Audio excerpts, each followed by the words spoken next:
যখন আপনি সফল হয়ে যাবেন না, দেখবেন আপনার আশেপাশে তখন মানুষ আপনার পক্ষে সবাই এসে গেছে, ঠিক কিনা জোরে কথা? যারা আপনাকে দেখে নাক সিটকা মারতো, যারা আপনাকে দেখে ঠাট্টার ইনসাল করতো, আপনি সফল হন, দেখবেন না না ওকে তো আমি পড়াইছিলাম, উস্তাদ বেড়ে যাবে তখন। ওকে আমি উৎসাহ দিছিলাম, ওকে আমি বলছিলাম যে তুই পারবি, তুই পারবি, ঠিক কিনা জোরে বলেন? আপনি দেখেন আমাদের যুবকরা যারা গরু পালে, আছেন অনেকে, অনেকে স্মার্ট স্মার্ট যুবককে আমরা দেখি কোরবানির হাটে গরু নিয়ে যায়। অবশ্যই করবেন, কোনো লজ্জা নাই। চুরি না করে বাদাম বিক্রি করেন, আল্লাহর কাছেও সম্মানিত, দুনিয়াতেও সম্মানিত, ঠিক কিনা জোরে কথা বলেন? 2 নম্বরই না করে এলাকার মধ্যে সুদ আর ঘুষ খেয়ে যে ব্যক্তি 10 তলা বাড়ি বানিয়েছে, তার চেয়ে যে 10 টাকা করে প্রতিদিন বাদাম বিক্রি করে, তাকে আমরা 1000 সালাম জানাই, ঠিক কিনা জোরে কথা বলেন? আরো জোরে বলেন, হাত তুলে বলেন, ঠিক কিনা বলেন? যে মানুষের টাকা মেরে দিয়ে, জনগণের টাকা মেরে দিয়ে যে বাড়ি বানিয়েছে, গাড়ি বানিয়েছে, তার চেয়ে ওই রিক্সাওয়ালা ভালো যে প্রতিদিন 500 টাকা কামায় আর রাত্রে মন ভরে ঘুমায়। আমরা তাকে সেলুট জানাই। দেখবেন যে যে গরুর খামারে যে সুন্দর করে বেড়ার গরু ঘর বানিয়েছে, তাকে সবাই বলে গরু বিহারি। আর যে এরকম টার্ফের মতো করে গুছিয়ে সুন্দর করে উপরে টিন টুন দিয়ে, শেড মেট দিয়া, লাইট টাইট দিয়া, খানার একটা বিশাল দেয়াল দিয়া সুন্দর করে সেটিং করেছে, তাকে বলে যে অ্যাগ্রো ফার্মের মালিক। আপনি যদি এখানে চারদিকে গ্রিল না দিয়ে, তারপরে লাইটিং না করে, ওইখানে সবুজ ঘাস না দিয়ে, এমনি সাদা দাড়িগুলো না দিয়ে যদি এমনি বলতেন যে মাটিয়ে ডেলি 1 ঘন্টা 200 টাকা, কেউ 50 টাকা দিয়ে নিত না, নিত না। কত মাঠ এরকম বিলে বিলে পড়ে আছে। কিন্তু যখন আপনি একটু সুন্দর করে এখানে গ্রিল ট্রিল দিয়া, লাইটিং মাইটিং দিয়া, সুন্দর করে ঘাস টাস দিয়া সেটিং করে দিলেন, আপডেট করে, এখন ঘন্টা কত? দিনে 500, রাত্রে। দেখেন কি এক্সিলেন্ট। এই হলো ব্যাপার। আমরা যুব সমাজকে সবসময় উৎসাহিত করি, তোমার যেই কাজটা পছন্দ হয় তুমি সেটা করো, আমরা তোমার সাথে আছি, ঠিক কিনা জোরে কথা বলে? তোমার প্রতিভা যেটাতে, আবার তোমার প্রতিভা যদি মোবাইলের গেমের ভিতরে হয়, ওটা করা যাবে না, ঠিক কিনা? তোমার প্রতিভা যদি মোটর সাইকেল তুমি 150 স্পিড করতে পারো, ওই প্রতিভা তুমি দেখায়ও না, তোমার লাশ খুঁজে পাওয়া মুশকিল হয়ে যাবে। আল্লাহ বোঝার তৌফিক দান করুক, আমিন জোরে বলেন। তবে যেখান থেকে এখানে এসেছি, যেই জমিনের খনি আমরা তুলতে পারছি না, মানুষের অভাবে, মেশিনের অভাবে, টাকার অভাবে, প্রযুক্তির অভাবে, সেই খনি অটোমেটিক উঠে যাবে। তার মানে ভূমিকম্পের লেভেল কেমন হবে? মানুষ কত চেষ্টা করেছে, কোথায় গেলে বাঁচতে পারবো। ইঞ্জিনিয়াররা প্রতিদিন ট্রাই করছে যে নিত্য নতুন প্রযুক্তি বের করবে, যেই প্রযুক্তি ভূমিকম্প থেকে মানুষকে বাঁচাবে। কিন্তু আমার আল্লাহ কোরআনে স্পষ্ট বলে দিয়েছেন যে ইয়া আইয়ুহান নাসু ইত্তাকু রাব্বাকুম। আল্লাহু আকবার, জোরে বলেন। হে মানুষেরা, তোমরা আল্লাহকে ভয় করো। ইন্না জালজালাতাস সাআতি হাক্কুন, নিশ্চয়ই কিয়ামতের জালজালা সত্য, ঠিক কিনা জোরে কথা বলেন? জালজালা মানে ভূমিকম্প। মিডিয়া বলছে, বড় বড় সেলিব্রিটিরা বলছে যে ঢাকা ছেড়ে চলে যান, ঢাকা থাকার উপযোগী না, Dhaka red alert, Dhaka university বন্ধ হয়ে গেছে। কিন্তু আমরা উলামায়ে কেরাম বলছি, না রে ভাই, আপনি কই যাবেন? কোথায় যাবেন আপনি? ইউদরিকুমুল মাউতু ওয়ালাউ কুনতুম ফি বুরুজিম মুশাইয়াদা। তুমি যদি তারার ভিতরে ঢুকে যাও, সেখান থেকেও আল্লাহ তোমার জান কবজ করবে, ঠিক কিনা জোরে কথা বলেন? আপনারা জানেন টাইটানিক জাহাজের ধ্বংসাবশেষ দেখার জন্য একটা ছোট্ট যন্ত্র নিয়ে একজন পরিব্রাজক আটলান্টিক মহাসাগরের নিচে গিয়েছে, প্রশান্ত মেবি। কত গভীরে সে চলে গিয়েছে, সেখানে তার মৃত্যু হয়ে গেছে। হযরত সুলাইমান আলাইহিস সালামের আমলে ওনার এক উম্মত বলছে, হুজুর আমার খুব ভয় হচ্ছে, আমাকে আপনি এমন ভাবে বাতাসকে বলেন আমাকে যেন সাগরের ওই পারে দিয়ে আসে। তিনি বলছেন, কেন তোমার ভয় হচ্ছে? বলে, একটা লোক আমার দিকে বড় বড় চোখ করে তাকাচ্ছে। তখন হযরত সুলাইমান আলাইহিস সালাম বলছেন, ঠিক আছে, বাতাসকে বলে দিলাম, বাতাস তুমি তাকে সাগরের ওই পারে দিয়ে আসো। তখন বাতাস ওই লোককে সাগরের ওই পারে দিয়ে আসছে। গিয়ে দেখে ওই জায়গায় সেই বড় বড় সকলা লোক দাঁড়ায় আছে। বলে, কিরে, আমি আপনার ভয়ে হযরত সুলাইমান আলাইহিস সালামের পাওয়ারে, ওনার দোয়ায় সাগর পার হয়ে এই পারে চলে আসলাম, সমুদ্রের ওই পারে, আর আপনি এখানে? বলে, আমি টেনশনে আছি যে তোমার জান কবজ করার কথা এখানে, তুমি এখনো সাগরের ওই পারে, তুমি জাহাজে কখন উঠবা, নদী সাগর কখন পার হবা, আমি সেই চিন্তায় আছি। আমি তো আজরাইল আলাইহিস সালাম। আপনি বুঝতে পারতেছেন, আজরাইল আলাইহিস সালাম ওই লোকটার জান কবজ করার কথা সাগরের ওই পারে, কিন্তু লোকটা এখনো এই পারে। উনি বারবার লোকটার দিকে জোর বড় বড় চোখ করে তাকাচ্ছে, কারণ যেখানে সিদ্ধান্ত হয়েছে সেখানেই জান কবজ হবে। এখন এই লোক সমুদ্র কিভাবে পাড়ি দিবে? সময় তো মাত্র 1 মিনিট বাকি আছে। তখন ওই লোক ঠিক 1 মিনিট বা যে কয়েক মিনিটের মধ্যেই সাগরের ওই পারে পৌঁছে গেছে। আজরাইল আলাইহিস সালাম ওখানেই তার জান কবজ করেছে। আপনি ভূমিকম্প থেকে পালাতে পারবেন না।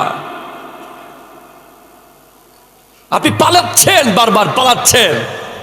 আপনি কবর থেকে পালাতে পারবেন না, আপনি হাসর থেকে পালাতে পারবেন না, আপনি মিজান থেকে পালাতে পারবেন না, আপনি পুলসিরাত থেকে পালাতে পারবেন না, আপনি চন্দনাইশ থেকে পালাতে পারবেন, আপনি বাংলাদেশ থেকেও পালাতে, আপনি আমেরিকা থেকে পালাতে পারবেন, আপনি নিজের গ্রাম ছেড়ে পালাতে পারবেন, আপনি নিজের দেশ ছেড়ে পালাতে পারবেন, আপনি যেখানে মন চায় সেখানে চলে যেতে পারবেন, কিন্তু কবর থেকে পালানো যাবে না, আগুন থেকে পালানো যাবে না, ভূমিকম্প থেকে পালানো যাবে না, আল্লাহর গজব থেকে পালানো যাবে না। যদি পালাতে চান, বাঁচতে চান, তো আল্লাহর কাছে ফেরত আসতে হবে। ঠিক কিনা? জোরে কথা বলেন। কোনো উপায় নেই। আমি আমার ফেসবুকে সেদিন লিখেছিলাম, যারা ভূমিকম্প থেকে পালাতে চায় তারা কোনো দিন ভূমিকম্প থেকে রেহাই পাবে না। ভূমিকম্প থেকে রেহাই পাওয়ার একমাত্র উপায় হচ্ছে আল্লাহর আনুগত্য করা। আল্লাহ যদি তাকে বাঁচাতে চায়, 50টা বিল্ডিং এর তলেও তাকে আল্লাহ বাঁচিয়ে রাখতে পারে। ঠিক কিনা? জোরে কথা বলে। আল্লাহ যদি মায়ের পেটের ভিতরে, আল্লাহ আল্লাহ আল্লাহ ফি কারারিন মাকিনের ভিতরে যদি একজন বাচ্চাকে এত কিছু ভিতরে, সেখানে আপনাকে আল্লাহ রেখেছে, আপনি সেখান থেকে কত পর্দা ভেদ করে দুনিয়ায় আল্লাহ আপনাকে এনেছে। সেভাবে আল্লাহ আপনাকে 10,000 বিল্ডিং এর ধ্বংসস্তূপের ভিতরে আল্লাহ আপনাকে প্রোটেকশন দিয়ে রাখতে পারে। আপনি জানেন, বুখারীর হাদিস আছে, বনী ইসরাইলের 3 বন্ধু পাহাড়ের গুহার মধ্যে আটকে গিয়েছিল। কোনোদিন বের হওয়ার সুযোগ নাই। গোটা একটা বিশাল পাথরের কদ্দা এসে পাহাড়ের দরজা বন্ধ হয়ে গেছে। এই দরজা পৃথিবীর কোনো মেশিন খুলতে পারবে না, পৃথিবীর কোনো মানুষ খুলতে পারবে না। একমাত্র দরজা খুলেছে আল্লাহর ভয়, তাকওয়া দরজা খুলে দিয়েছে। 3 বন্ধুর এক বন্ধু বলে, আল্লাহ তোমার ভয়ে আমার কর্মচারীর গরু আমি পেলে অনেকগুলো সেখান থেকে বাছুর হয়েছে, কর্মচারী কাজ করে বেতন না নিয়ে চলে গিয়েছিল। সে বলছে, আমি তার বেতনের টাকা দিয়ে গরু কিনেছি, সেখান থেকে শত শত গরু হয়েছে। পরে একদিন তাকে আমি পেয়েছি, সব গরু তাকে দিয়ে দিছি। সে বলছে, আমি এত গরুর টাকা কেমনে পাবো? বলে, তোমার টাকা ছিল একটা গরুর, কিন্তু সেগুলো যত গরু বাচ্চা দিয়েছে সব তো তোমারই হক, তুমি নিয়ে যাও, এগুলো তোমার হক, আমি আল্লাহকে জবাব দিতে পারবো না। এই কথা বলার সাথে সাথে আল্লাহ সেদিন যে আমি আমার কর্মচারীকে তার সমস্ত হক বুঝিয়ে দিয়েছি, এটার বিনিময়ে তুমি পাহাড়ের এই পাথর সরিয়ে দাও। সাথে সাথে পাথর একটু করে সরে গেছে।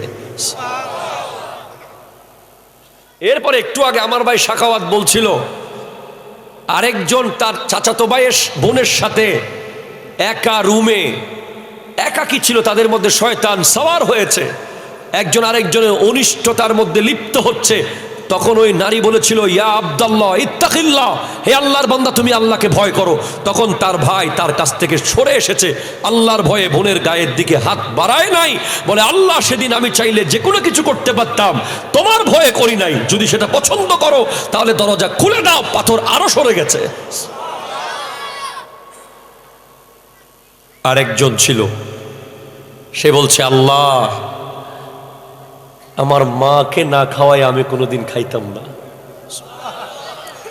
সারাদিন ছাগল ছড়ায়া দুধ নিয়ে আগে মাকে খাওয়াতাম, ছাগলের দুধ, পরে বাচ্চাদেরকে খাওয়াতাম। একদিন এমন হয়েছে যে বাচ্চারা মাটিতে গড়াগড়ি করছে দুধের জন্য, খিদায়, কিন্তু মা যেহেতু না খেয়ে ঘুমিয়ে গেছে, ওই ছেলে বাচ্চাদেরকে দুধ দেয় নাই।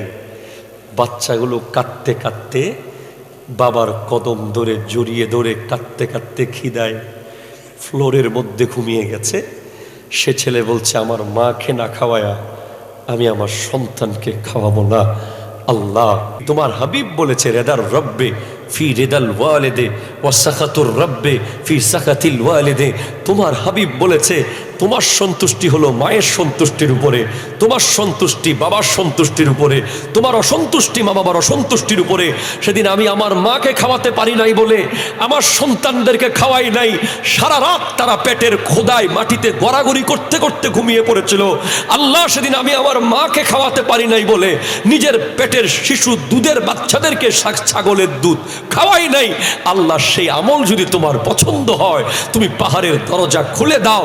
সাথে সাথে গোটা পাথর সরে গেছে। আমি আপনাকে কি বুঝিয়েছি? এই ঘটনা আপনারা অনেক শুনেছেন। আমি এখান থেকে বোঝাতে চাচ্ছি আপনাদেরকে, যেই কাজ কেরাং পারবে না, যেই কাজ বুলডুজার পারবে না, যেই কাজ মাটি কাটার মেশিন পারবে না, যেই কাজ হাজার কোটি ফায়ার সার্ভিসের কর্মকর্তারা পারবে না, সেই কাজ আঞ্জাম দিতে পারবে আপনার ভেতরে থাকা তাকওয়া, আল্লাহর ভয়। ঠিক কিনা জোরে কথা বলেন? সেই ভয় থাকলেই মানুষ মাহফিল করে, মাহফিলে আসে, মাহফিলে বসে। এক প্যাকেট বিরিয়ানি ওই আপনাদের কোন হাট সামনে এটা বাজার, ইউনুস মার্কেটে গেলে এক প্যাকেট বিরিয়ানি 50 টাকা দিলেও পাওয়া যাবে। আপনারা কেউ এক প্যাকেট বিরিয়ানির জন্য আসেন নাই। আপনাদের ভিতরে ন্যূনতম আল্লাহর ভয় আছে বলে আপনারা মাহফিলে এসেছেন। এই ভয়টা দরকার। আমি যাব সেই জায়গায়। কোরআন বলছে ইযা যুলজিলাতিল আরদু জিলজালাহা, যেদিন জমিন কেঁপে উঠবে চূড়ান্ত কম্পন। Please my dear young generation, যুবক ভাইরা আমার দিকে তাকান আর শোনেন কান লাগিয়ে। চূড়ান্ত কম্পন মানে final, the earth will shake his final shaking, earthquake, জমিন তার ফাইনাল নাড়া মারবে। এগুলো সব হচ্ছে ফাইনালের আগে, আরো 100 আগে। যেটা আপনারা ফুটবল খেলার মাঠেই টার্ফে আছেন, আপনারা ফাইনাল, সেমিফাইনাল, কোয়ার্টার ফাইনাল, প্রথম পর্ব, দ্বিতীয় পর্ব সব বুঝেন। ঠিক কিনা জোরে বলেন না? এখন যেগুলো চলছে এগুলো প্রথম পর্ব, দ্বিতীয় পর্ব, তৃতীয় পর্ব, আরো অনেক পর্ব হবে। এরপরে কোয়ার্টার ফাইনাল হবে, দ্বিতীয় রাউন্ড হবে, তৃতীয় রাউন্ড হবে, কোয়ার্টার ফাইনাল হবে, সেমিফাইনাল হবে, তারপরে ফাইনাল।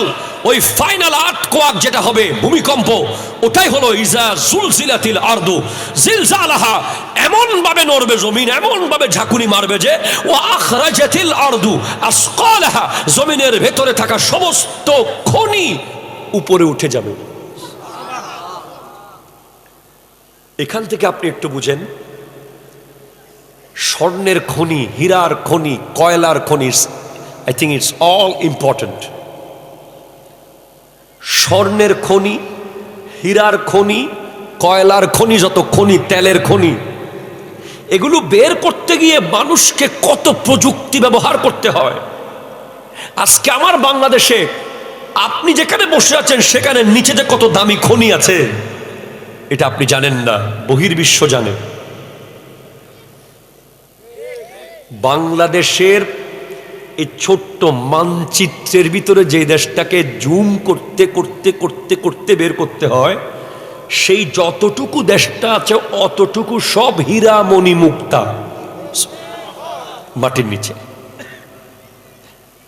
এই দেশের নিচে এত সম্পদ আছে, আপনি বলেন আপনি কেমনে জানেন? হুজুর আমরা জানি, এগুলো আমরা বুঝতে পারি। এক নাস্তিক বাংলাদেশে এসে আস্তিক হয়ে গেছে। নাস্তিক বাংলাদেশে এসে এক নাস্তিক সাংবাদিক, ইউরোপিয়ান, আমি এক ম্যাগাজিনে পড়েছি তার ব্যাপারে। সে বাংলাদেশ ঘুরার পরে সে আল্লাহকে মানা শুরু করে দিছে। জোরে বলতেছেন না আপনি সুবহানাল্লাহ? আমি বুঝতে পারতেছি ভাই, এটা কি চন্দনাই না সাতকানি না চকরিয়া? একদম চিনতেছি না আমি চন্দনাইশকে। আজকে চন্দনাইশ আমি হয়তো এমন এমন সময় ছিল যে আমার চন্দনাইশের বাসা নিয়ে ফেলতে হইতো।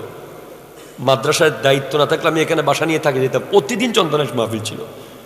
চন্দনাইশের মানুষ আমাকে প্রচন্ড মহব্বত করে, কিন্তু আপনারা মনে হয় চন্দনাইশের না, বাইর থেকে আসছেন। শিওর আপনারা? দেখি সুবহানাল্লাহ বলেন তো ভাই। একটু কাছে আসেন তো ভাই, একটু কাছে আসেন প্লিজ। হচ্ছে না, হচ্ছে না, কাছে আসেন। কোন এক জায়গায় কানেকশন ঠিক মতো হচ্ছে না, বারবার তারটা ছিঁড়ে যাচ্ছে। দরুদ শরীফ, আল্লাহুম্মা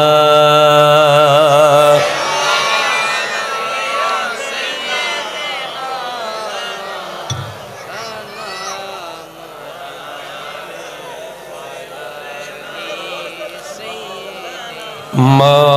যুবকরা সামনে আসো, বাচ্চা আব্বু তোমরা একটু এই পাশে চলে এক সাইডে, যুবকদের তোমাদের বড় বড় ভাইদেরকে দাও। তোমরা তার সামনে আরো কত মাহফিল তোমরা করতে পারবা ভবিষ্যতে ইনশাআল্লাহ। আসেন, বড় বড় ভাইরা, ওদের হায়াত কমে যাচ্ছে, ওদেরকে সামনে দাও। আল্লাহুম্মা সাল্লি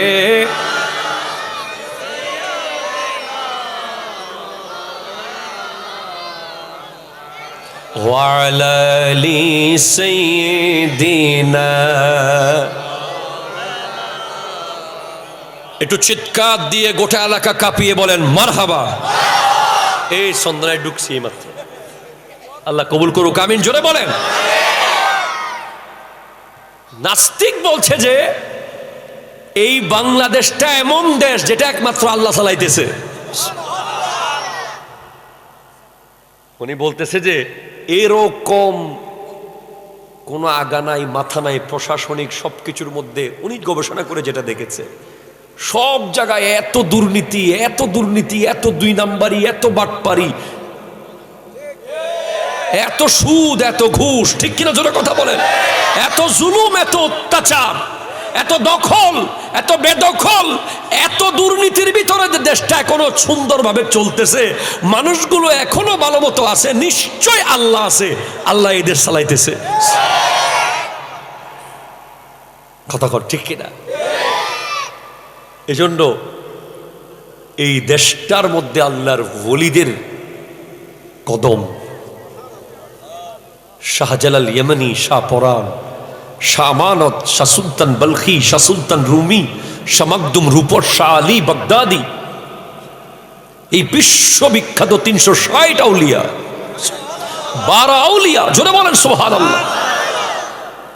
ওই ওলিরা যেখানে যায় আল্লাহর জমিনের সম্পদও তাদের পিছে পিছে সেখানে চলে যায়।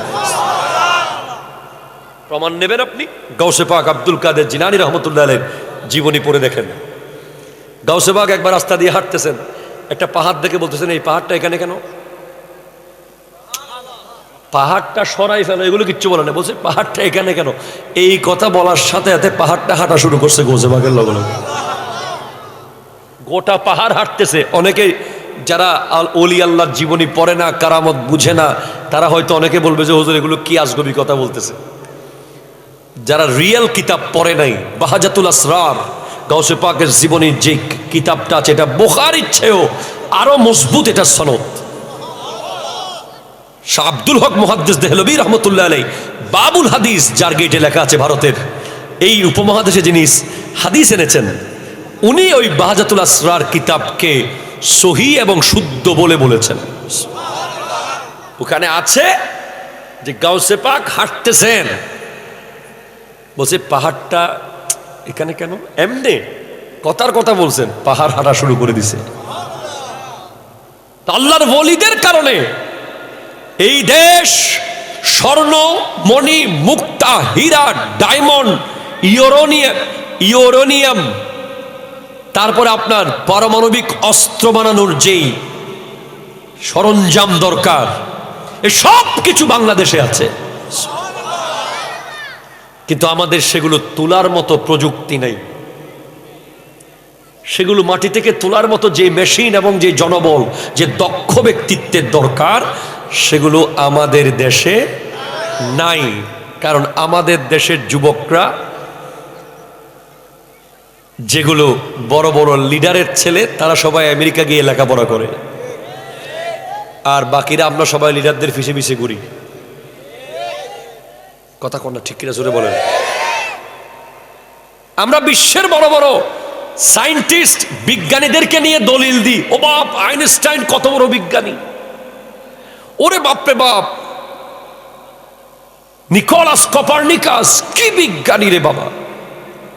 অথচ আমাদের সমাজে কেউ যদি একটু বিজ্ঞানসম্মত কিছু দেখায়, তখন আমরা একটা লাইন বলি, ফল হান্না সিন্নি হন। কথা ঠিক কিনা জোরে জোরে বলেন, জোরে জোরে বলেন। আজকে কোথায় যাচ্ছে আমি যুবকদেরকে দেখে? আমাদের বাংলাদেশের বিভিন্ন জেলায় আপনি দেখবেন যে হঠাৎ করে একটা যুবক বলতেছে আমি এত লক্ষ টাকার মধ্যে একটা প্লেন বানাইতে পারবো, হেলিকপ্টার। রিসেন্টলি আমি দেখেছি এক যুবকের ভিডিও, সে বলছে মেশিনের দাম 4-5 লাখ টাকা, সব মিলায় 2-3 লাখ টাকা, মানে 10 লাখ টাকার ভিতরে হেলিকপ্টার বানিয়ে ফেলবে সে। অথচ আমরা তাকে যথাযথ উৎসাহ দিতে পারি নাই, সাপোর্ট করতে পারি নাই। ঠিক কিনা জোরে বলেন। আমার দেশে এখানে বসে আছে এমন এমন যুবক, সে যদি 10 মিনিট ব্রেন খাটায়, কারণ অন্য দেশের যুবকদের সাথে হয়তো তাদের মেধা আছে, কিন্তু আমাদের দেশের যুবকদের সাথে মেধাও আছে, আল্লাহর ওলিদের নজরও আছে। ঠিক কিনা জোরে কথা বলো। এজন্য আমার দেশের যুবকরা যদি একটু মেধা খাটায়, সে যদি তার দুইটা নিয়ে একটু নাড়াচাড়া করে, দেখবেন সে কিছু একটা বের করে ফেলেছে। কিন্তু তার পরিবার বলবে দোত্তারি বেড়া। ঠিক কিনা বলেন। একটা ছেলে যখন কিছু একটা মেশিনারি নিয়ে কাজ করে,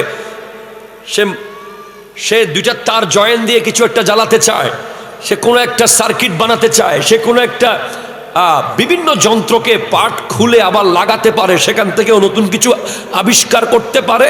তখন আমাদের চাচা, ফুফুয়া, খালু কিছু আছে, তারা বলে তো তার হাম নাই, সত্যিময় কথা কোনো ঠিক কিনা জোরে বলেন না। আবার আমাদের দেশে কেউ যদি উদ্যোক্তা হয়, আপনি দেখবেন একজন মাস্টার্স পাস করে কেউ যদি 2টা মহিষ কিনে ব্যবসা করতে চায়, লাহাবারা করে মোষ বেরিয়ে দে না।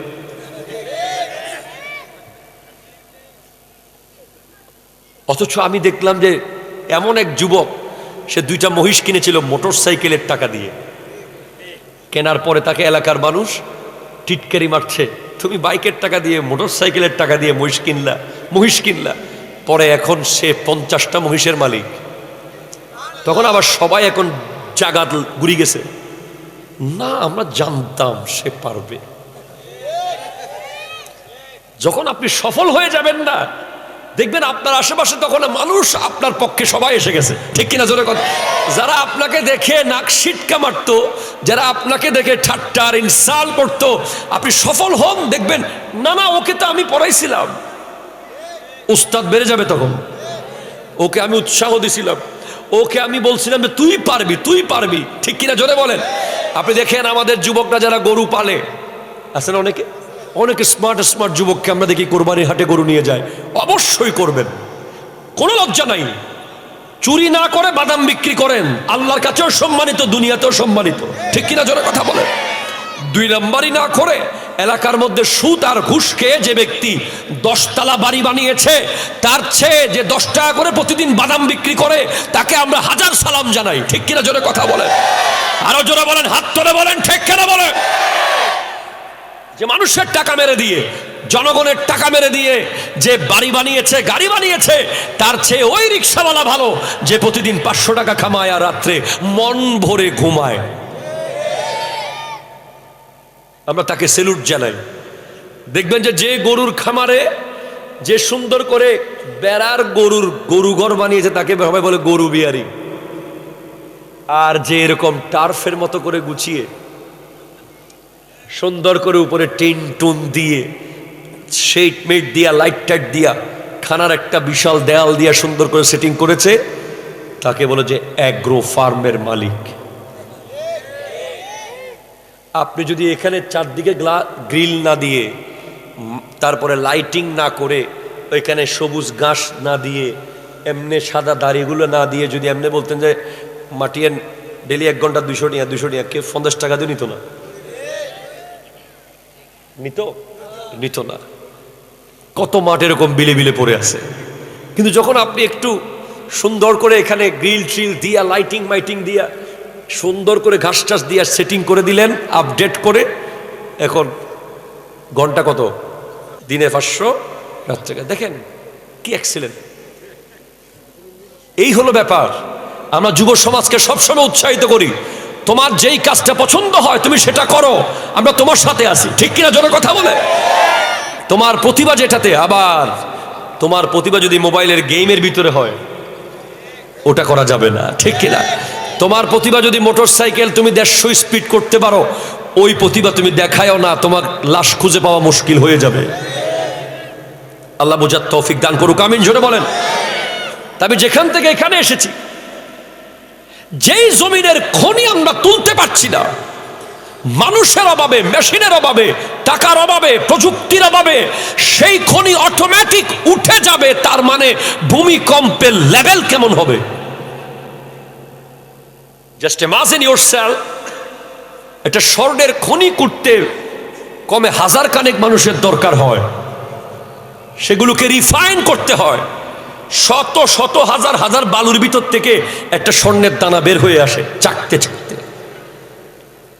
আর যেদিন এই জমিন চূড়ান্ত কম্পন দেবে, স্বর্ণের কদ্দা সব উঠে যাবে বড় বড়, তখন ওই ব্যক্তি বলবে, এই সম্পদের জন্য আমি আমার ভাইয়ের বিরুদ্ধে মামলা করেছিলাম, এই সম্পদের জন্য আমি আমার বোনের সাথে সম্পর্ক ছিন্ন করেছিলাম, এই সম্পদের জন্য এলাকার মানুষকে আমি টর্চার করেছি, এই সম্পদের জন্য আমি আমার অফিসে দুর্নীতি করেছি, এই সম্পদের জন্য আমি এটা করেছি ওটা করেছি। আজকে কেউ নিচ্ছে না। পথে পথে স্বর্ণ পড়ে থাকবে, রাস্তায় রাস্তায় হীরা পড়ে থাকবে, রোডে রোডে দামি দামি খনি পড়ে থাকবে, কেউ নেবে না। এই বাচ্চা, আব্বু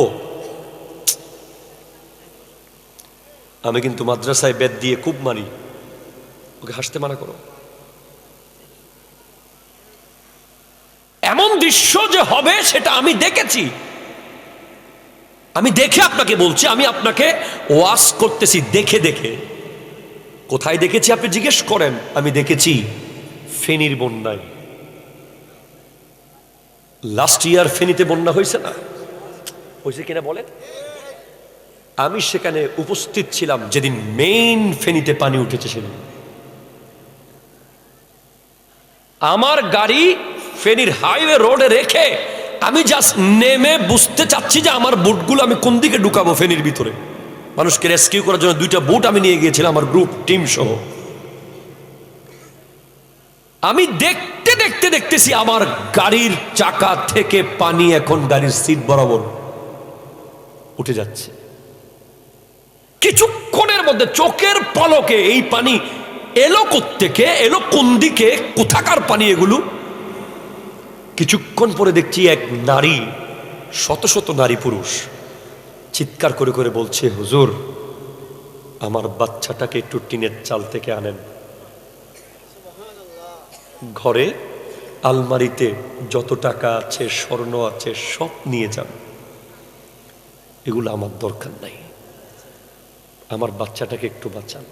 আরেকজন বলছে, আমার বাসায় এত টাকা আছে এত স্বর্ণ আছে সব নিয়ে যান, আমার বাপকে একটু বাঁচান, আমার বোন গাছের আগায় লটকে আছে, আমার দাদা ছাদের উপরে দাঁড়িয়ে আছে। সিচুয়েশন এমন হবে যে আপনার কাছে টাকা পয়সা মণি মুক্তা হীরা জহরত সব কিছু সেদিন পচা গলা দুর্গন্ধযুক্ত বিষয় মনে হবে, আপনি সেদিকে তাকাবেন না। এক টুকটা স্বর্ণ দিয়ে তখন 500 বাইক কিনতে পাওয়া যাবে, এত বড় একটা স্বর্ণের কদ্দা দিয়ে 10,000 আইফোন কিনতে পাওয়া যাবে, কিন্তু কেউ সেদিকে তাকাবে না।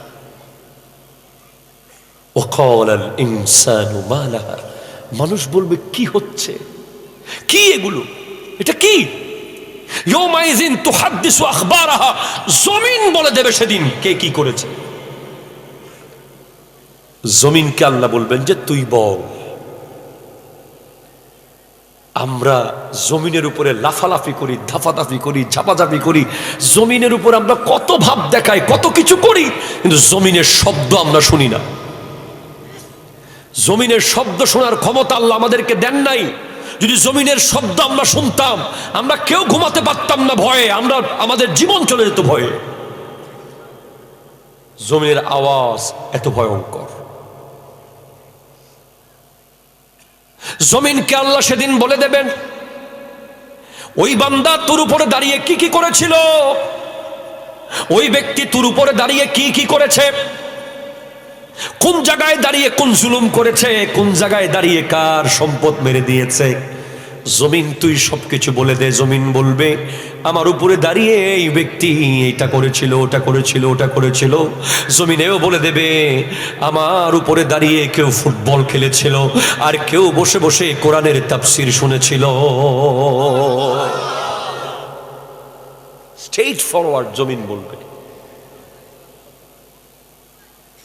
জাস্ট প্লিজ, আমি বোঝার জন্য বলতেছি, এই মুহূর্তে আমরা যে যে জায়গায় দাঁড়িয়ে আছি প্রত্যেকটা ব্যক্তির ব্যাপারে জমিন বলবে সেদিন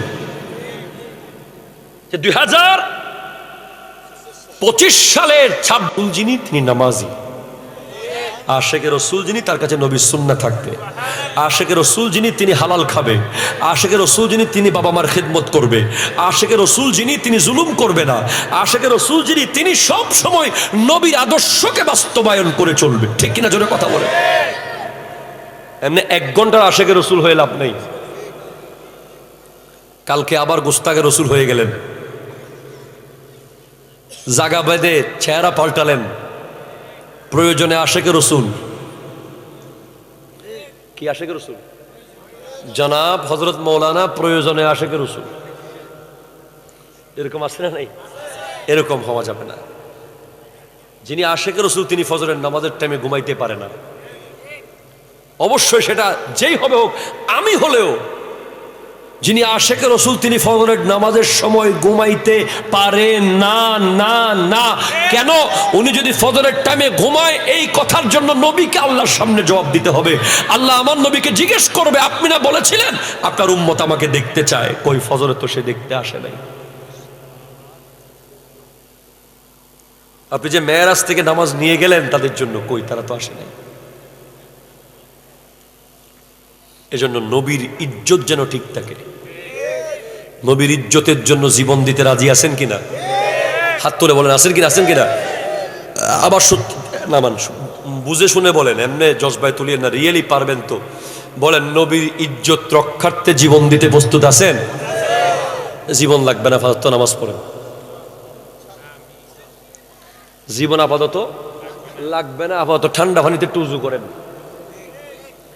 আগুনে ঝাঁপ দিবেন পরে, বরফে ডুব দিবেন পরে, আগে কালকে ফজরের সময় একটু ঠান্ডা পানিতে উজু করেন, তো বুঝতে পারবো যে আপনি নবীর জন্য জীবন দিতে পারবেন।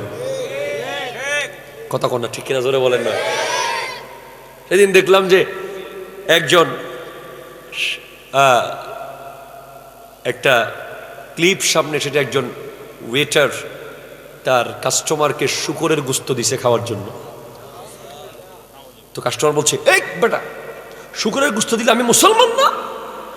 বলে, আচ্ছা, শূকরের গোশত খাওয়া হারাম, সুদ খাওয়া কেমনে যায় ছিল?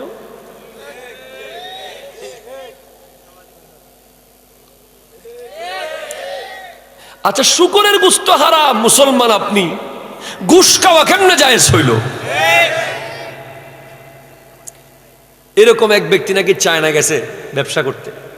ও বাপ, চায়না যায় আর নাকি কোনো মতে উনি চাইনিজ খাবার খেতে। আরে পোকাগুলো তোমরা কেমনে খাও? এগুলো ইসলামে মুসলমানদের জন্য নিষেধ, এগুলো বিচ্ছু টিচ্ছু সাপ টাপ। তো বলে, ভাইয়া আপনি তো আসছেন নকল ওষুধ বানাইতে। কথা কোনা ঠিক কিনা জোরে বলেন না। উনি 10,000 পিস নকল ওষুধ বানানোর প্রোগ্রাম করে গেছে, আবার উনি বিচ্ছু খাইতে পারবে না। এরকম আবার অনেক বড় বড় আন্তর্জাতিক মানের বুশকুর আছে, বলে আমি এখন নামাজে আছি, যাই নামাজের তলে রাখি যাও টাকার বান্ডিলটা। এরকম আছে না নাই?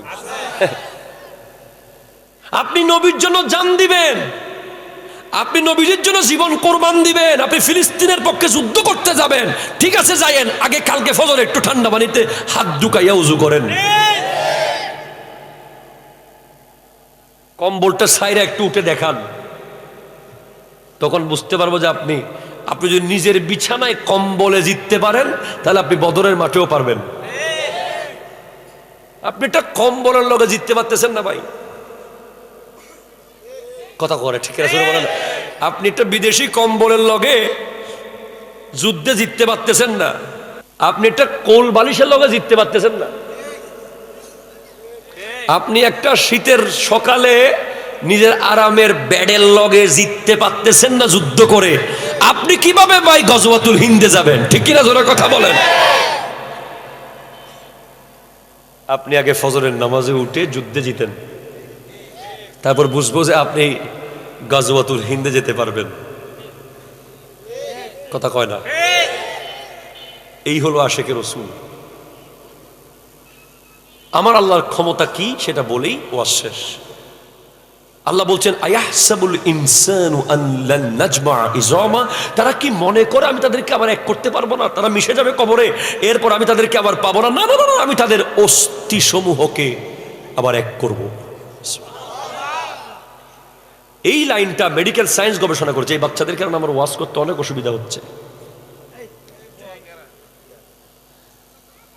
মেডিকেল সায়েন্স এই লাইন নিয়ে গবেষণা করতে গিয়ে তারা দেখেছে যে মানুষের শরীরে একটা সেল আছে, যে সেলের নাম হলো স্টেম সেল। যে স্টেম সেল, এটা এমন একটা সেল, এটা যদি কোনো মানুষের শরীর যদি মাটির সাথে মিশে যায়, 10,000 বছরও হয়ে যায়, ওই সেলটা কবর থেকে নিয়ে ওখান থেকে আবার ব্যক্তিটাকে বানানো যাবে। নাউজুবিল্লাহ না, সুবহানাল্লাহ বলেন, কারণ এই মেধা বিজ্ঞানীদেরকে দিয়েছেন কে? জোরে বলেন না, কে কে কে? বিজ্ঞানীরা বলছে যে একটা ছোট্ট সেল মেমোরি কার্ডের মতো, আপনার গোটা চন্দনাইশ ঢুকাই ফেলতে পারবেন একটা ছোট্ট মেমোরিতে। পারেন কি পারেন না? আল্লাহ গোটা বডিকে একটা সেলের মধ্যে রেখেছেন। বিজ্ঞান বলছে ওই সেল থেকে তার বংশ, তার রক্ত, তার বাপ, তার দাদা, তার এলাকা সব আবার বের করে ফেলা যাবে। তো বিজ্ঞান যদি পারে, অলরেডি বিজ্ঞান পেরেছে, দেখাচ্ছে। আর্টিফিশিয়াল ইন্টেলিজেন্স, এআই, এটা নিয়ে আজকে কথা বলতেই হবে আমাকে। ইদানিং এআই দিয়ে যেমন ইচ্ছা তেমন ভিডিও, যার যেমন ইচ্ছা, ঠিক কিনা জোরে কথা বলে। যেই বিষয়গুলো আমাদের সমাজে টোটালি কখনো দেখি নাই আমরা, হয় নাই এমন বিষয়, বাজে আজে বাজে বেহায়াপনা, লুচ্চামি, নষ্টামি, সব ভিডিও শুধু ছাড়ছে সোশ্যাল মিডিয়ায়। এখন আমাদের যুব সমাজ সেগুলো নিয়মিত দেখছে। এই এআই হচ্ছে ইহুদি নাসারাদের বিশাল বড় ষড়যন্ত্র। ইমান বিধ্বংসী একটা গজব এসেছে, আর্টিফিশিয়াল ইন্টেলিজেন্স। ঠিক কিনা জোরে কথা বলেন। আপনি যেই কথা কোনোদিন বলেন নাই সেটা ভিডিওতে বলতেছে আপনার চেহারা দিয়ে। আমাদের ক্ষেত্রে আপনারা সতর্ক থাকবেন। অনেক সময় মনে হবে যে কিরে জয়নুল আবেদিন হুজুর এই কথা বলছে, যে দেখবেন যে আমার ভিডিওটা আসে গেছে হুরুস্তর গালি দিতেছি আমি মানুষের। কথার কথা, আমার জীবনে আমি কোনোদিন গালি দিই নাই, আসতেও পারে। দেখবেন যে আমি আমার ভিডিওতে আমি উল্টাপাল্টা কথা বলতে যেগুলো আমার সাথে যাচ্ছে না, তখন আপনি সাথে সাথে বিশ্বাস করে ফেলবেন না। আপনি ফোন করে জিজ্ঞেস করছেন আপনি এই কথা কি বলছেন, কারণ এখন এটা হচ্ছে পৃথিবীতে একটা বড় ধরনের সংঘর্ষ লাগিয়ে দিবে এই এআই। অনেক মানুষ মনে করছে যে এখানে আগুন ধরে গেছে, আসলে এটা সম্পূর্ণ এআই ভিডিও। অনেক মানুষ মনে করছে যে ভূমিকম্পে এটা দোষে গেছে, হাই হাই আফসোস করতে করতে কেউ কাঁদতেছে, কেউ স্ট্রোক করে ফেলেতেছে, দেখতেছেন না এই ভিডিও ফেক, এআই। অনেকে বলতেছে অমুক নেতা মরে গেছে, তার ছবি টবি আসি গেছে ফেসবুকে, মরা আয় রে লাশ। সেদিন একটা এসে গেছে কি এয়ারপোর্টের মধ্যে, এই কোন একটা দেশ থেকে একটা মানুষ আসছে, দেশটা পৃথিবীতে মানচিত্রেই নেই, টরেন্টো নাকি, হ্যাঁ হ্যাঁ অরেঞ্জা, আচ্ছা যাই হোক, কি একটা দেশের বলে এয়ারপোর্টে একজন আসছে, তার পাসপোর্টও আছে, ভিসাও আছে ওই দেশের, কিন্তু পৃথিবীর মানচিত্রে দেশটা নাই। মানুষ তো পুরো টেনশনে কি হয়ে গেল, কি হচ্ছে। এই কোরআন বলছে ইয়া আইয়ুহাল্লাযীনা আমানু ইন জাআকুম ফাসিকুম বিনাবাইন ফাতাবায়ানু, হে ঈমানদার তোমাদের কাছে যখন তখন যে এসে যে কোনো কিছু বলবে তুমি সেটা বিশ্বাস করে ফেলিও না, তুমি আগে সেটা গবেষণা করো, নিশ্চিত হও। ঠিক কিনা জোরে কথা বলে। এই যে আমাদের দেশে দেখেন না, একটু আগে আসার সময় ওই নতুন ব্রিজ পার করে আসার সময় ঠুস করে একটা আওয়াজ হয়েছে, তো আমার গাড়িতে একজন বসে ফুটে গেছে মনে হয়। এরকম দেখবেন যে আপনার এই ইউনুস মার্কেটে দেখবেন বোতল আছে না আপনার মজুর বোতল, দেখবেন সিএনজির তলে করে টুস করে আওয়াজ হয়েছে দূর থেকে, আরে ককটেলে না। তারপর দেখবেন যে সাথে সাথে মোবাইল সাংবাদিক বলবে ইউনুস মার্কেটে ককটেল, কিছুক্ষণ পরে চ্যানেলে দেখবেন যে বোমা বিস্ফোরণ বিশাল বড়। আছে না নাই? আছে। ঘরের মধ্যে স্বামী আর স্ত্রী মিলে ইঁদুর মারতেছে রাত্রে, বা সাপ মারতেছে। কি মারতেছে? সাপ ঢুকতে পারে না বাসায়, তেলা পোকা ঢুকলেও তো মেয়েরা চিল্লাইয়া দুনিয়া এককার করে ফেলে। সেখানে সাপ দেখে বউ তো চিল্লাচ্ছে হুরুস্তুল, জামাই ধূপ ধূপ বাড়ি মারতেছে সাপের গায়ে। বাইরে প্রতিবেশী বলছে হা বউরে কি ফিডা ফিডের। পরের দিন গোটা পৃথিবী হয়ে গেছে অমুক বউ মারে। এরকম কথা আসলে না, জোরে কথা বলে। না জেনে না বুঝে নিশ্চিত না হয়ে আমরা অনেক মানুষের বিরুদ্ধে ডিরেক্টলি ওই মানুষকে ঘৃণা করা শুরু করছি, অথচ উনি ওই দোষটাই করেন না, উনি ওখানে নাই। ঠিক কিনা জোরে কথা বলেন। এরকম অ্যাভেলেবেল প্রমাণ আমাদের সমাজে আছে। তো আল্লাহ বলছেন যে আমি শুধু বডি এক করবো না, বালা কাদিরিন আন নুসাব্বিয়া ইযামা, I can arrange the fingerprint of whole human body. আল্লাহ প্রত্যেকটা ব্যক্তির ফিঙ্গারপ্রিন্ট আঙ্গুলের মাথা পর্যন্ত আগের মতো আবার নিয়ে আসবে। আপনার রবের ক্ষমতা সম্পর্কে আপনি এখনো অবগত নন। এই স্টেজটা যদি বলা হয় যে 100 রকম করে বানিয়ে দিবেন, পৃথিবীর কোনো ইভেন্ট ম্যানেজমেন্ট নাই যে 100টা 100 রকম বানাইতে পারবে। এক চুল হলো মিল থাকবে, হয়তো একটা ফুল মিলে যাবে, অথবা একটা ককশিট মিলে যেতে পারে, অথবা একটা লাইট মিলে যেতে পারে। কিন্তু আমার আল্লাহ বডি তো দূরে থাক, শুধু আঙ্গুলের মাথা বানিয়েছেন 100 কোটি রকম। এখানে কয়জন আছেন? আমরা ধরেন 1000 আছি। এই 1000-এর আঙ্গুলের মাথা 1000 রকম। এই ছোট্ট জায়গার মধ্যে 1000 ডিজাইন, 1000 না 100 কোটি ডিজাইন। 100 কোটি আমি বলতেছি মুসলমানের কথা বলতেছি, শুধু 300 কোটি মুসলমান পৃথিবীতে আছে, তার মধ্যে 100 কোটি নিয়মিত হজে গেছে, ওমরায় গেছে, দুবাই গেছে, ওমান গেছে, কাতার গেছে, বিভিন্ন দেশ থেকে। তারা প্রত্যেকেই ফিঙ্গার দিয়েছে। ঠিক কিনা জোরে কথা বলেন না? তাহলে কোনোদিন ফিঙ্গার প্রিন্ট মেশিন বলে নাই যে there is someone else like him, তার মতো আরেকজন আছে। এই কথা পৃথিবীর কোন মেশিন, পৃথিবীর কোন মেশিন, সৌদি আরবের এই যারা ফিঙ্গার প্রিন্ট যারা নেয়, বিশেষ করে নুসুক অ্যাপসে, বিশেষ করে আমার দেশে আপনি দেখেন, আমাদের বাংলাদেশে যদি 16 কোটি মানুষ থাকে, মিনিমাম 10 কোটির কাছে তো মোবাইল আছে। আছে না নাই? প্রত্যেকে সিম নেওয়ার সময় ফিঙ্গার দেয় নাই? দিছে কিনা বলেন? তাহলে কোন কারো ফিঙ্গার কি আরেকজন লোকে মিলছে? কোন দিন মিলছে? কোনদিন মিলে নাই। তার মানে আপনি বুঝেন যে আমার আল্লাহ কত বড় ক্ষমতাবান, কত আজিম উশান। শুধু আঙ্গুলের মাথার ফিঙ্গার প্রিন্ট আল্লাহ পৃথিবীতে বর্তমানে 800 কোটি মানুষ চলে গেছে, যারা আসবে, যারা সব মিলিয়ে যদি আপনি 1000 কোটি মানুষও ধরেন, 1000 কোটি ফিঙ্গার প্রিন্ট 1000 কোটি রকম। এই ছোট্ট জায়গার মধ্যে 1000 কোটি রকম কেমনে বানাইলেন এই ছোট্ট জায়গার ভিতরে? আমি আপনাকে বলছি যে এত বড় স্টেজটা 100 রকম বানানো সম্ভব হবে না, কিছু না কিছু মিল হয়ে যাবে। একটা ফুল মিলে যেতে পারে, একটা লাইট মিলে যেতে পারে, একটা ককশিট মিলে যেতে পারে। আর আমার আল্লাহর ক্ষমতা, কুদরত কত বড় হলে, কত আজিম হলে উনি এই ছোট্ট আধা ইঞ্চি জায়গার ভিতরে 100 কোটি ডিজাইন দিয়েছেন। সে আল্লাহর কাছে আপনি ফেরত আসেন, আপনি ওই দিকে ফেরত আসেন। ওয়া আনিবু ইলা রাব্বিকুম ওয়া আসলিমু লাহু মিন ক্বাবলি আন ইয়াতিয়াকুমুল আযাবু সুম্মা লা তুনসারু। ফিরে আসো, আল্লাহর দিকে ফিরে আসো এবং আত্মসমর্পণ করো আল্লাহর কাছে।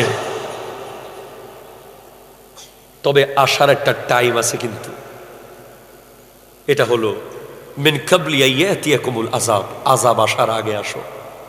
সুম্মা লা তুনসারুন, যদি আযাব চলে আসে তোমাকে বাঁচানোর আর কেউ থাকবে না। তো আল্লাহর কাছে যেতে চাইলে, আমি আপনাকে শুরুতে একটু হিন্টস দিয়েছিলাম, আপনি ঢাকা যাবেন, গ্রিন লাইন মিস করেছেন, আপনি অ্যাসালমে উঠবেন, মিস করেছেন সৌদিয়া উঠবেন, মিস করেছেন ইম্পেরিয়াল উঠবেন, মিস করেছেন শ্যামলিতে উঠবেন, একটা না একটা গাড়ি আপনি পেয়ে যাবেন। আপনি দুবাই যাবেন, এয়ার আরাবিয়া মিস করেছেন, এমিরাটস উঠে যাবেন, এমিরাটস মিস করেছেন, বিমান বাংলাদেশ এয়ারলাইন্স আছে, ইউএস বাংলা আছে, অনেকগুলো বিমান যায়, আপনি একটা না একটা পাবেন। কিন্তু if you want to go to heaven, if you want to be a person of heaven, there is only one vehicles. যদি আপনি চান যে আপনি জান্নাতে যাবেন, তাহলে আপনার জন্য শুধু একটাই গাড়ি, একটাই অপশন, একটাই, সেটার নাম হলো আহলে সুন্নাত ওয়াল জামাত। হাত তুলে বলেন ঠিক কিনা? একটা গাড়ি আছে শুধু। জান্নাতের গাড়ি কয়টা? কথা কয় না। আমি আপনাকে দায়িত্ব নিয়ে বলছি, আমি জয়নুল আবেদিন কাদেরী, আমি ফকির হতে পারি, তবে I am from the institute Jamia Ahmadiyya Sunni Aliyah, one of the biggest Islamic research center in whole Asia.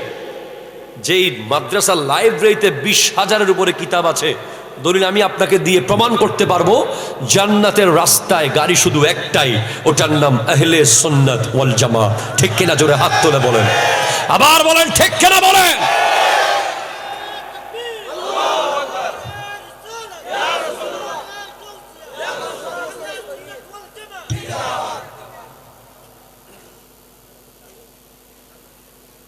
আচ্ছা, লম্বা না, বলবো। আপনি গ্রিন লাইনের কাউন্টার কি আপনি ঢেবারকুলে পাবেন? কোথায় পাবেন? গাছবাড়ি আছে না? গেছি খবর রাখে। গাছবাড়িয়া পাবেন, গরিবুল্লাহ শাহ পাবেন, লোহাগাড়ায় কেরানির হাটে পাবেন, কক্সেস বাজার পাবেন। কাউন্টার যেখানে, সেখানে আপনাকে যেতে হবে টিকিটের জন্য। আহলে সুন্নাত ওয়াল জামাতের গাড়ির টিকিট কাউন্টার বাগদাদ, আজমের, সুবহানাল্লাহ জোরে বলেন, সিরিকোট কাউন্টার, শাহে আমানত কাউন্টার, শাহজালাল ইয়ামানি, শাহ পরাম, শাহ সুলতান বালখি, শাহ সুলতান রুমি, শাহ মাকদুম রূপস, শাহ আলী বাগদাদি, হযরতে মোহসেন আউলিয়া, যারা আল্লাহর হক্কানি ওলির দরবার হলো আহলে সুন্নাত ওয়াল জামাতের বাসের গাড়ির কাউন্টার। কাউন্টার ভেঙে ফেললে টিকিট আর পাওয়া যায় না। ঠিক কিনা? কথা জোরে বলেন, হাত তুলে বলেন ঠিক কিনা বলেন। এজন্য কাউন্টার ভাঙিয়েন না। কাউন্টারের আশেপাশে ময়লা থাকলে সাফ করেন, আমরাও একমত। আউল বাউল ফাউল, মদ গাজা জুয়া, আল্লাহর ওলির মাজারের আশেপাশে যদি দেখেন একবার ওয়ার্নিং দেন, দুইবার ওয়ার্নিং দেন, তিনবার দেন, চতুর্থবার তাকে তুলে নিয়ে পুকুরে ফেলেন। ঠিক কিনা জোরে কথা বলেন? প্রশাসনিকভাবে। কিন্তু কাউন্টার ভাঙলে টিকিট আর পাওয়া যাবে? টিকিটে লেখা থাকে গাড়িতে মালামাল নিজ দায়িত্বে রাখুন। কথা কয় না? ঠিক কিনা জোরে কয় না? কোনো কিছু হারিয়ে গেলে কর্তৃপক্ষ দায়ী থাকবে না। গাড়িতে সিগারেট খাবেন না। এত মিনিট পরে গাড়ি এত মিনিটের ব্রেক হবে, গাড়ির এই সমস্যা হলে ওই কথা, এরকম অনেক ইনস্ট্রাকশন লেখা থাকে। আহলে সুন্নাত ওয়াল জামাতের গাড়ির টিকেটেও লেখা আছে মা আনা আলাইহি ওয়া আসহাবি। নবী যেদিকে গাড়ি সেদিকে, সাহাবি যেদিকে গাড়ি সেদিকে, আহলে বায়ত যেদিকে গাড়ি সেদিকে, আউলিয়ায়ে কেরাম যেদিকে গাড়িটাও যাচ্ছে সেদিকে। ঠিক কিনা জোরে কথা বল? লেখা থাকে আলা ইন্না আউলিয়া আল্লাহি লা খাউফুন আলাইহিম ওয়া লা হুম ইয়াহজানুন। লেখা থাকে নবী নূরের, লেখা থাকে নবী হাজির ও নাজির জানেন, লেখা থাকে নবী ইলমে গায়েব জানেন, লেখা থাকে নবীর মুহাব্বত হচ্ছে ঈমান। আহলে সুন্নাত ওয়াল জামাতের গাড়িতে লেখা থাকে টিকেটে। ঠিক কিনা জোরে কথা বলেন? জাল টিকেট নিয়েন না, টিকেট ভালো করে দেখে নিয়েন, তারপরে গাড়িতে উঠে যায়েন, ইনশাআল্লাহ জান্নাতে পৌঁছে যাবেন। আল্লাহ পাক বোঝার তৌফিক দান করুক, আমিন। জোরে বলেন।